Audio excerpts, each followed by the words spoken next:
नमस्कार बंधुरा तंद्रार रान्नाघरे सबाइके स्वागत।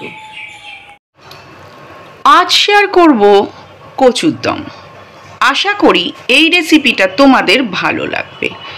তাহলে কচুর দম কিভাবে রান্না করব দেখে নেওয়া যাক আজকের এই ভিডিওতে। কচুর দম রান্নার জন্য নিয়েছি কচু আর নিয়েছি একটা পেঁয়াজ, আদা আর রসুন। এখন কচুর খোসাটাকে ছাড়িয়ে নিয়ে কচুটাকে আগে বয়েলড করে নেব। আর আজকে কচুর দমটা রান্না করব সম্পূর্ণ অন্যরকম ভাবে। এর আগে একদিন তোমাদেরকে শেয়ার করেছিলাম ভাজা মশলা দিয়ে। কচুটাকে সরু সরু করে টুকরো করে নিয়েছি আর তার মধ্যে দিয়েছি নুন আর হলুদ। এখন জল দিয়ে দিচ্ছি, বয়েলড করব।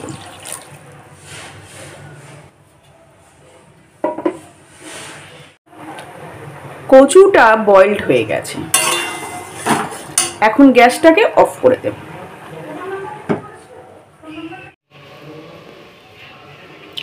আদা রসুন পেঁয়াজ একসঙ্গে কেটে মিক্সির জারেতে দিয়ে দিয়েছি, এখন পেস্ট করে নেব।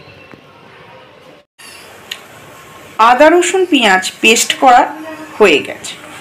কড়াইতে দিয়ে দিয়েছি সরষের তেল, তেলটা গরম হয়ে গেছে। এখন মশলাটা দিয়ে কষে নেব। দিয়ে দিয়েছি আদা রসুন পেঁয়াজের পেস্টটাকে, এখন কষে নেব।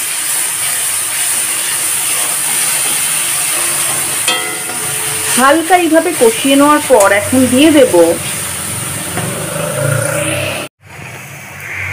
দিয়ে দিয়েছি স্বাদ মতো নুন, চিনি, হলুদ গুঁড়ো, লঙ্কার গুঁড়ো।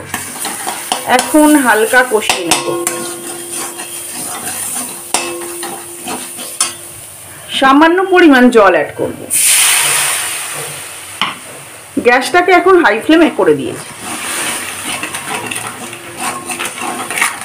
আর এখন কচুগুলোকে দিয়ে দেব, সিদ্ধ করা কচুগুলোকে।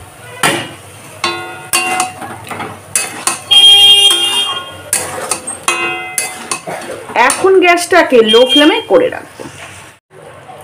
মশলাটার সাথে কচুটাকে বেশ খানিকক্ষণ ধরে কষিয়ে নেওয়ার পর কচু রান্নাটা সম্পূর্ণ রেডি হয়ে গেছে।